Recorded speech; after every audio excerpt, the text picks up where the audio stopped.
Welcome to Sib Spot. Today's posts from Reddit are from ChoosingBeggars. Story 1 is by Captain Carl Winslow. The Bed, the Bus Lady, and Bubba. Recently, my grandparents moved out of their huge mansion of a home and downsized to an apartment. As their only grandchild, they decided to give me pretty much everything out of their home that they weren't moving so I could sell it as an advance on my inheritance. Tons of antiques and pristine older things, but some of it just wasn't worth the effort to sell. After going through everything, my wife and I earmarked some stuff to just give away one weekend to whoever wanted it. One of those items was an old daybed. Before getting into the bus lady portion of the story, I need to describe this daybed. My grandmother had kept it from when she and my grandfather had their first kid in the 50s, my aunt. This thing was built like a tank, but all the paint was peeling off, so it didn't look that great and needed a lot of work. Solid metal, iron maybe? It easily weighed 50 plus pounds and came apart into 6 pieces. The main reason we didn't want to try to sell it was because I was just tired of moving the darn thing and getting back strain each time. So, my wife posts the event on Facebook with pictures of what we have available. The event clearly stated first come, first served, and that we couldn't deliver anything. A woman reaches out to my wife very quickly and tells her that she lives about an hour away, but she really needs that bed for her young daughter.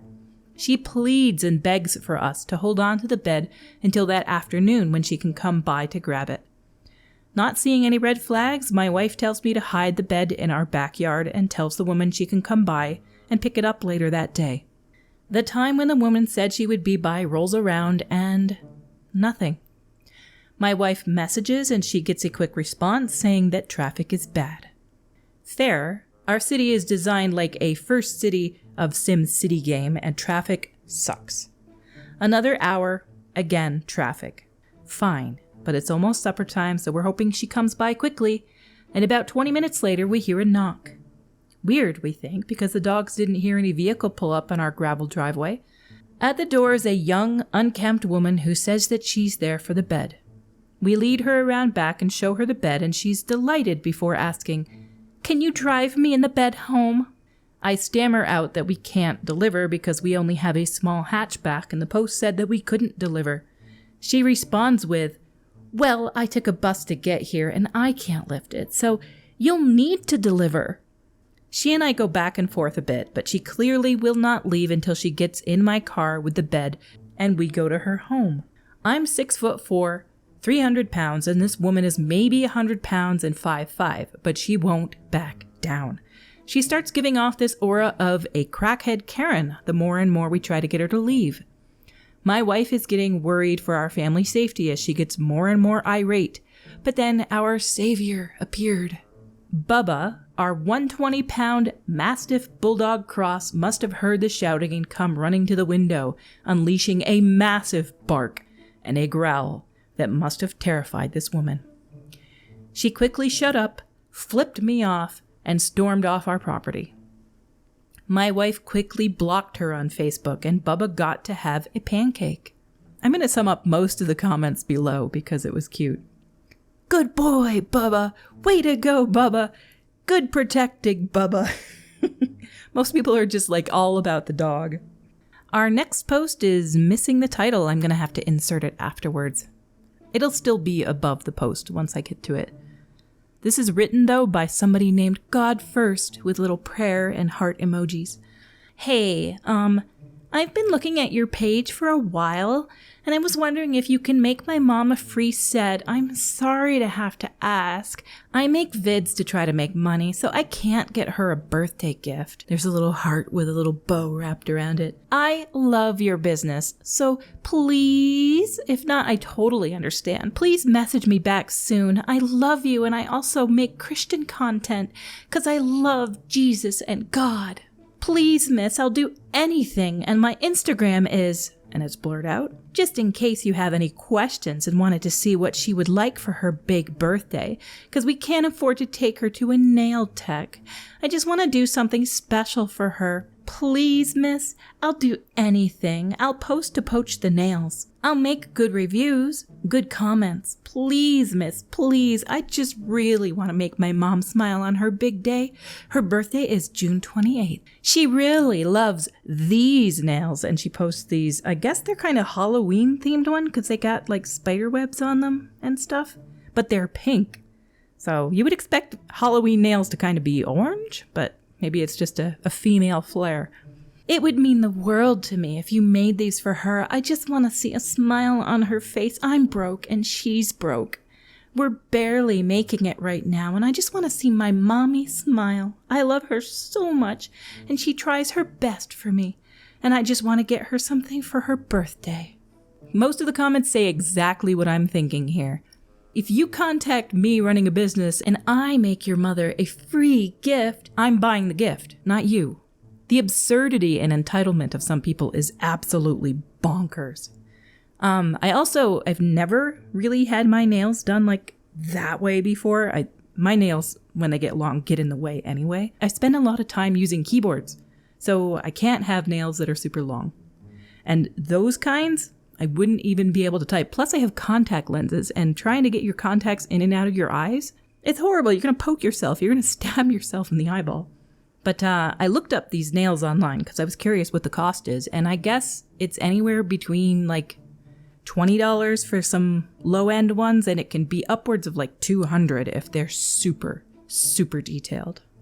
I guess it depends on how much work goes into them. Some of them are just pre-made and pressed on. They're not as expensive as some that require a lot of work. So yeah, she wants a $100 to $150 gift from this business because she just loves her nails so much, and she'll do anything except pay for it, apparently.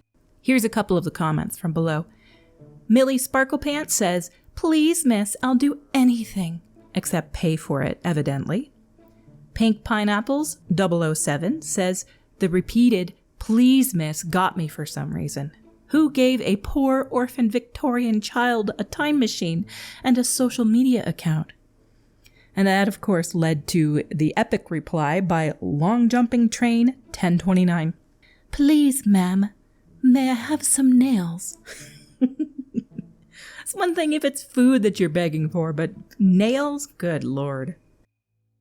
Our last post is something that was taped to a doorway. And I'm not sure if this one's serious.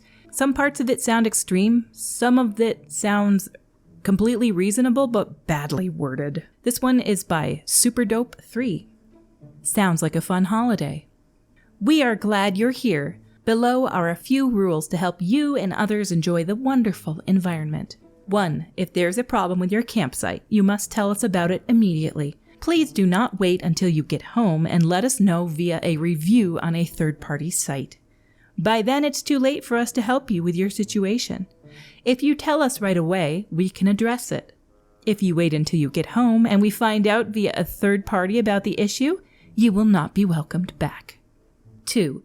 Drinking and smoking is allowed in your campsite as long as everyone in your group, including children, is over the age of 18. If you have anyone underage in your campsite, even a tot, there is to be no drinking or smoking.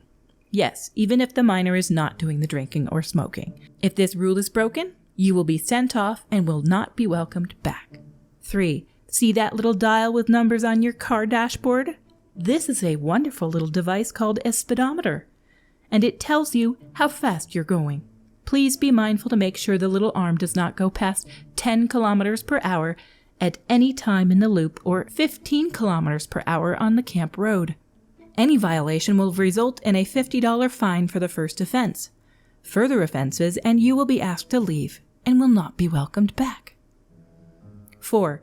Campfires are permitted from 7 p.m. until 10 p.m., at which time they must be doused completely with no embers.